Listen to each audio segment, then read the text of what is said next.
Hello दोस्तों, मैं आज इस वीडियो में आप सभी को LIC के एक नए इंश्योरेंस प्लान जीवन लक्ष्य प्लान नंबर 933 के बारे में बताने वाला हूं। तो ये एक ऐसा इंश्योरेंस प्लान है जिसे काफी लोग कन्यादान पॉलिसी के नाम से भी जानते हैं। आपने काफी बार व्हाट्सएप पर, फेसबुक पर एक इमेज देखी होगी जिस पर लिखा होता है LIC का नया प्लान कन्यादान पॉलिसी।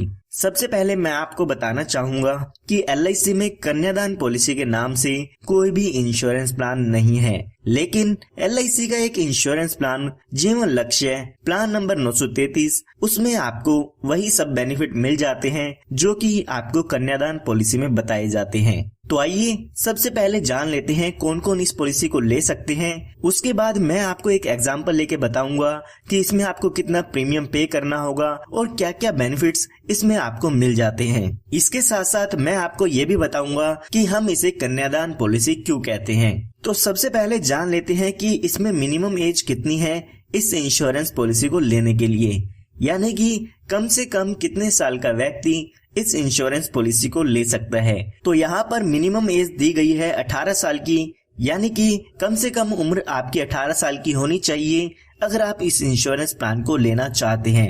18 साल से कम के व्यक्ति इस इंश्योरेंस पॉलिसी को नहीं ले पाएंगे। यहाँ से एक बात पता चलती है कि आप इस पॉलिसी को अपनी बच्ची के नाम पर नहीं ले पाएंगे, क्योंकि कम से कम उम्र 18 साल की होनी चाहिए और आपको ये पॉलिसी अपने नाम पर लेनी होगी अगर आप इस पॉलिसी के बेनिफिट आपकी बच्ची को देना चाहते हैं। यहाँ पर जरूरी नहीं है कि आप मैरिड हो या अनमैरिड हो, कोई भी व्यक्ति जो 18 साल से ज्यादा का है वो इस इंश्योरेंस पॉलिसी को ले सकते हैं। उसके बाद हम बात करते हैं मैक्सिमम एज की, यानी कि ज्यादा से ज्यादा कितनी उम्र के व्यक्ति इस इंश्योरेंस पॉलिसी को ले सकते हैं। तो वो उम्र यहाँ पे दी गई है 50 साल की, यानी कि 18 साल से लेके 50 साल के व्यक्ति इस इंश्योरेंस पॉलिसी को ले सकते हैं। उसके बाद हम बात करते हैं पॉलिसी टर्म की, यानी कि इस इंश्योरेंस प्लान को अगर आप लेते हैं तो कितने साल के लिए इस पॉलिसी को ले सकते हैं। तो यहाँ पर आप 13 साल से लेके 25 साल तक इस इंश्योरेंस पॉलिसी को ले सकते हैं। कम से कम आपको ये बीमा 13 साल के लिए लेना होगा और ज्यादा से ज्यादा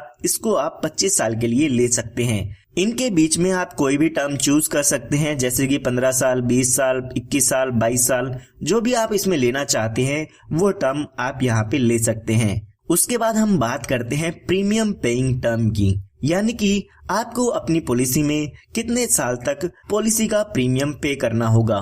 तो यहाँ पर मैं आपको बताना चाहूंगा कि इसमें आपको 3 साल की छूट मिल जाती है, यानी कि जितने साल की भी आप पॉलिसी टर्म लेते हैं उससे 3 साल कम आपको आपकी पॉलिसी का प्रीमियम पे करना होता है। मान लेते हैं आप 21 साल के लिए इस इंश्योरेंस पॉलिसी को लेते हैं, तो उससे 3 साल कम यानी कि 18 साल के लिए उसमें आपको अपनी पॉलिसी का प्रीमियम पे करना होगा। उसके बाद 3 साल आपको उस पॉलिसी की किस्त नहीं भरनी होगी। उसके बाद हम बात करते हैं मिनिमम सम एश्योर्ड की। मिनिमम सम एश्योर्ड मतलब कम से कम आप कितने रुपए का बीमा इसमें आप ले सकते हैं। 1 लाख रुपए का बीमा आप इसमें ले सकते हैं। इसका मतलब ये नहीं है कि आपको इसमें 1 लाख रुपए पे करने होंगे। इसके बेसिस पे जो भी आपका पॉलिसी का प्रीमियम है, मैच्योरिटी है, डेथ बेनिफिट है, वो सब कैलकुलेट किया जाता है। उसके बाद हम बात करते हैं मैक्सिमम सम एश्योर्ड की, यानी कि ज्यादा से ज्यादा बीमा आप इसमें कितने रुपए का ले सकते हैं। तो यहाँ पर इसके लिए कोई भी लिमिट नहीं दी गई है। ये आपकी इनकम पे डिपेंड करता है कि आपकी इनकम प्रूफ के अकॉर्डिंग LIC आपको ज्यादा से ज्यादा बीमा इसमें कितने रुपए का देती है। तो ये हमने देख लिया है कौन कौन इस इंश्योरेंस पॉलिसी को ले सकते हैं। आइए अब एक एग्जांपल लेके इस पॉलिसी के बारे में समझते हैं। तो यहाँ पर एग्जांपल समझने के लिए हम मान लेते हैं कि जो आपकी उम्र है वो 30 साल की है और उसके बाद आप इस इंश्योरेंस प्लान को 21 साल के लिए लेना चाहते हैं, यानी कि जो हमारी पॉलिसी टर्म होगी वो 21 साल वाली आप इसमें ले लेते हैं। उसके बाद अगर हम प्रीमियम पेइंग टर्म देखते हैं तो यहाँ पर वो हो जाएगी 18 साल की, यानी कि जो भी आप टर्म लेते हैं उससे 3 साल कम आपको प्रीमियम पे करना होगा। यहाँ पर आपको 18 साल प्रीमियम पे करना होगा अगर आप 21 साल के लिए इस पॉलिसी को लेते हैं। उसके बाद हम सम एश्योर्ड मान लेते हैं 10 लाख रुपए का, यानी कि 10 लाख रुपए का बीमा आप इसमें लेना चाहते हैं। तो अगर हम इस पॉलिसी के प्रीमियम की कैलकुलेशन देखते हैं तो यहाँ पर लगभग 53,140 रुपए के करीब आपको पहले साल में इसका प्रीमियम पे करना होगा। उसके बाद बाकी के बचे सालों में आपको 51,995 रुपए एक साल में इसका प्रीमियम पे करना होगा। अगर आप 6 महीने में, 3 महीने में या हर महीने में इस पॉलिसी की किस्त भरना चाहते हैं तो वो भी आप स्क्रीन पर देख सकते हैं। तो यहाँ पर हमने अभी जो आपकी उम्र है वो मानी थी 30 साल की, तो आने वाले 18 सालों के लिए यहाँ पे आपको प्रीमियम पे करना होगा। यानी कि जब तक आप 48 साल के होंगे तब तक आपको इस पॉलिसी में प्रीमियम की पेमेंट करनी होगी। अगर हम टोटल देखते हैं कि इन 18 सालों में आपने कितना प्रीमियम पे किया है, तो आपने लगभग 9,37,054 रुपए इसमें पे किए हैं। जब आपके यहाँ पर 18 साल पूरे हो जाएगी, उसके बाद 3 साल यहाँ पे आपको कोई भी प्रीमियम पे नहीं करना है, और जब आपके 21 साल पूरे हो जाएंगे तो यहाँ पर आपकी पॉलिसी की मैच्योरिटी हो जाती है। यानी कि जो आपका इंश्योरेंस है वो यहाँ पर खत्म हो जाता है। जब आपकी यहाँ पर पॉलिसी की मैच्योरिटी होगी तो उस समय यहाँ पर टोटल आपको 21,29,000 रुपए के करीब अमाउंट मिल जाता है, जिसमें आपका 10 लाख रुपए का सम एश्योर्ड होता है, 10,29,000 रुपए का बोनस होता है और 1 लाख रुपए का फाइनल एडिशनल बोनस होता है। तो ये टोटल मिला के आपको लगभग 21,29,000 रुपए के करीब अमाउंट इसमें मिल जाता है मैच्योरिटी पर। हमारे एग्जाम्पल में ये हमने बात तब की है जब हमारे पॉलिसी होल्डर के साथ कोई भी दुर्घटना नहीं होती है, यानी कि उसकी डेथ पॉलिसी के दौरान नहीं होती है। आइए अब मैं आपको बताता हूँ कि इसे कन्यादान पॉलिसी भी क्यों कहते हैं। मान लेते हैं जब आपने ये पॉलिसी ली तो आपकी जो लड़की है उसकी उम्र 1 साल की है। तो अगर आप इस पॉलिसी को 21 साल के लिए लेते हैं तो लगभग जब वो 22 साल की हो जाएगी तो उस समय आपको अपनी बेटी की शादी के लिए या एजुकेशन के लिए वहां पर आपको पैसा मिल जाता है। यानी कि जब आपकी पॉलिसी खत्म होगी तो उस समय आपके पास पैसा होगा जिससे आप अपनी लड़की का कन्यादान कर सकते हैं या उसकी शादी कर सकते हैं। तो आइए अब एक एग्जांपल लेके जानते हैं कि अगर पॉलिसी के दौरान जिसने भी पॉलिसी ली थी उसकी डेथ हो जाती है तो उस केस में कन्यादान कैसे होगा। तो यहाँ पर हम मान लेते हैं कि पॉलिसी शुरू होने के 4 साल बाद पॉलिसी होल्डर की डेथ हो जाती है। डेथ कभी भी हो सकती है, पॉलिसी शुरू होने के 2 साल बाद भी हो सकती है, 1 साल बाद भी हो सकती है, या पॉलिसी शुरू होते ही हो सकती है। तो हमारे केस में मान लेते हैं कि पॉलिसी होल्डर की 4 साल बाद डेथ हो जाती है। तो यहाँ पर डेथ होने के बाद यहाँ पर आपको आगे पॉलिसी का प्रीमियम पे नहीं करना होगा। आपका प्रीमियम वहीं पे खत्म हो जाता है। बाकी के बचे सालों के लिए आपकी पॉलिसी का प्रीमियम आपको नहीं भरना होगा। उसके बाद यहाँ पर पॉलिसी होल्डर की डेथ जब भी होती है उसके बाद हर साल जो भी पॉलिसी का नॉमिनी है उसको आपके सम एश्योर्ड का 10% हर साल मिलता रहेगा। यानी कि हमारे एग्जाम्पल में देखते हैं तो हमने 10 लाख रुपए का बीमा लिया था और उसका 10% देखते हैं तो 1 लाख रुपए का अमाउंट हो जाता है। तो जो भी पॉलिसी का नॉमिनी होगा उसको 1 लाख हर साल मिलते रहेगी और ये अमाउंट तब तक मिलेगा जब तक आपकी पॉलिसी की मैच्योरिटी होगी। यानी कि हमारे केस में देखते हैं तो 4 साल बाद डेथ होती है तो बाकी के बचे 17 साल हमें 1 लाख रुपए मिलता रहेगा, जो कि 17 लाख रुपए हो जाते हैं। 17 साल आपको 1-1 लाख रुपए मिलता रहेगा तो 17 लाख रुपए का अमाउंट यहाँ पर ये आपके पास हो जाता है। इसके साथ साथ जब भी आपकी पॉलिसी खत्म हो जाती है, यानी कि जो भी आपका पॉलिसी का टाइम पीरियड था 21 साल का वो खत्म हो जाएगा, तो उस समय इस पॉलिसी की मैच्योरिटी भी होती है। यानी कि जो भी मैच्योरिटी का अमाउंट था वो भी आपके नॉमिनी को मिलेगा। तो यहाँ पर मैच्योरिटी पर सम एश्योर्ड का 110% मिलता है, जो कि हुआ 11 लाख रुपए। इसके साथ साथ बोनस मिलेगा 10,29,000 रुपए का और 1 लाख रुपए का फाइनल एडिशनल बोनस मिलता है। तो यहाँ पर मैच्योरिटी के समय 22,29,000 रुपए मिलेंगे अगर डेथ का केस है। तो यहाँ पर अगर डेथ के टाइम पर मैच्योरिटी होती है तो उस समय 22,29,000 रुपए यहाँ पर मैच्योरिटी पर मिलते हैं। हर साल आपको 1 लाख रुपए तो मिलेगा ही मिलेगा। जितने साल भी आपकी पॉलिसी के बचे हैं उतने साल तक आपको हर साल पैसा मिलेगा। साथ ही साथ इस पॉलिसी में मैच्योरिटी भी होती है।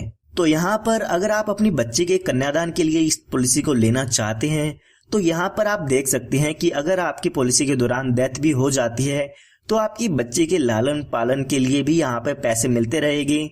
साथ ही साथ जब आपकी बच्ची शादी के लायक हो जाएगी तो उस समय भी आपको यहाँ पे पैसे मिल जाते हैं, ताकि बच्चे की शादी हो सके।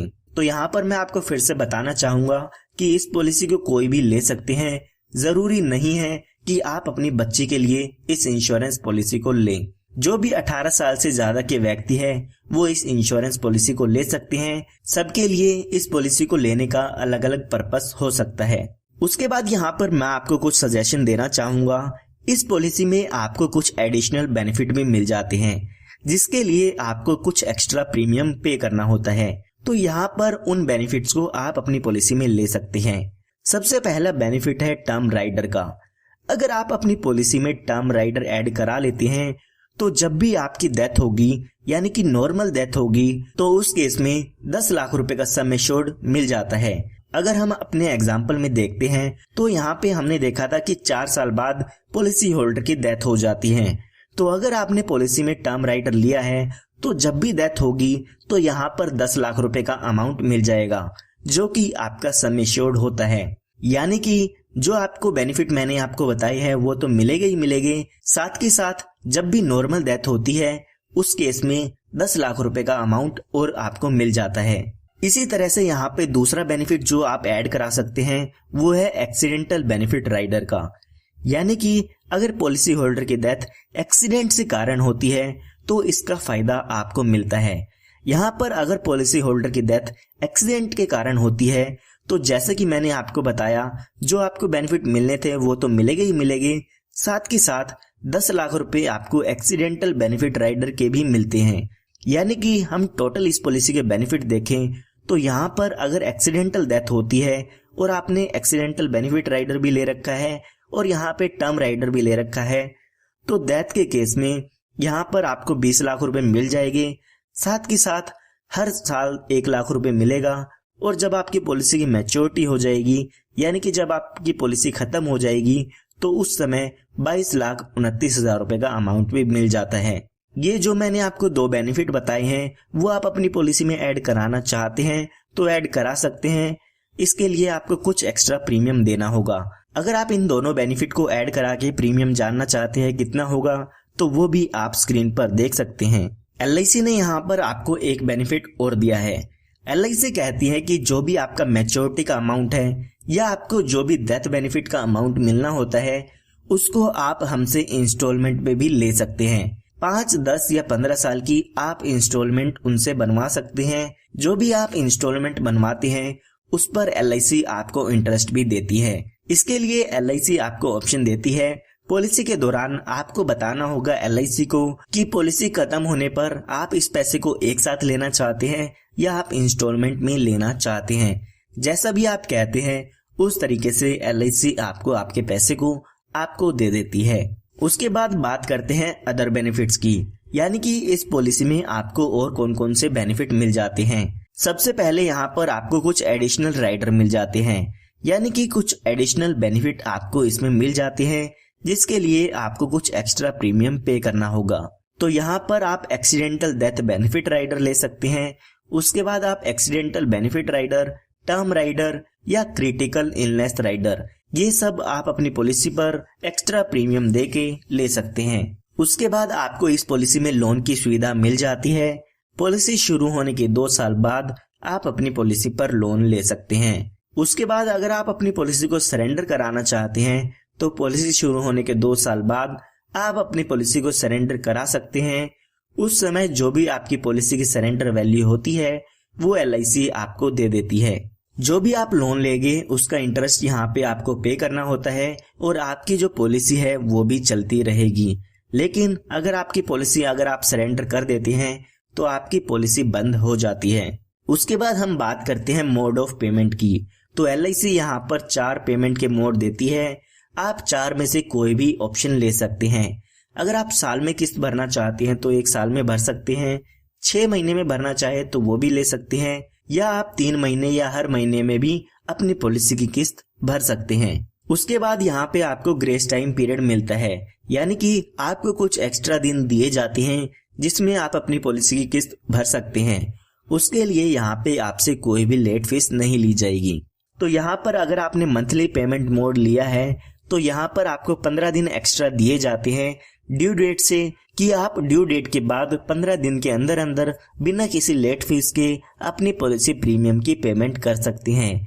इसी के साथ साथ अगर आपने ईयरली 6 मंथ्स में या 3 मंथ्स में अपनी पॉलिसी की किस्त भरनी है तो आपको यहाँ पे 30 दिन दिए जाते हैं। पॉलिसी की ड्यू डेट से 30 दिन के अंदर अंदर आप अपनी पॉलिसी की किस्त भर सकते हैं। उसके बाद यहाँ पे आपको टैक्स बेनिफिट भी मिल जाते हैं। जब भी आपकी पॉलिसी की मैच्योरिटी होती है तो उस समय जो भी आपको अमाउंट मिलेगा वो टैक्स फ्री होता है, उस पर आपको कोई भी टैक्स नहीं पे करना होगा। इसके साथ साथ जो भी आप प्रीमियम पे करते हैं उसकी डिडक्शन आप इनकम टैक्स में ले सकते हैं। जो भी इनकम टैक्स रूल्स हैं उसके हिसाब से आप यहाँ पे इसकी डिडक्शन ले पाएंगे। उसके बाद हम बात करते हैं रिबेट की, यानी कि अगर आप यहाँ पे ईयरली मोड चूज करते हैं तो आपकी प्रीमियम का यहाँ पर 2% आपको डिस्काउंट मिल जाता है। इसी तरह से अगर आप यहाँ पे 6 महीने वाली किस्त का ऑप्शन चूज करते हैं तो आपके प्रीमियम पर यहाँ पे 1% का डिस्काउंट आपको इसमें मिल जाता है। तो उसके बाद बात आती है रिवाइवल की। कई बार ऐसा होता है कि जो आपकी पॉलिसी है वो टाइम पर प्रीमियम ना पे करने से आपकी पॉलिसी बंद हो जाती है और उसको आप बाद में फिर से शुरू कराना चाहते हैं। तो LIC यहाँ पे आपको 5 साल का टाइम पीरियड देती है। 5 साल के अंदर अंदर आप अपनी पॉलिसी को फिर से शुरू करा सकते हैं। तो उम्मीद करता हूँ आपको LIC के प्लान जीवन लक्ष्य प्लान नंबर 933 के बारे में समझ में आ गया होगा कि इसमें आपको क्या क्या बेनिफिट मिल जाते हैं और कौन कौन इस पॉलिसी को ले सकते हैं। फिर भी अगर आपको कोई डाउट है तो कर सकते हैं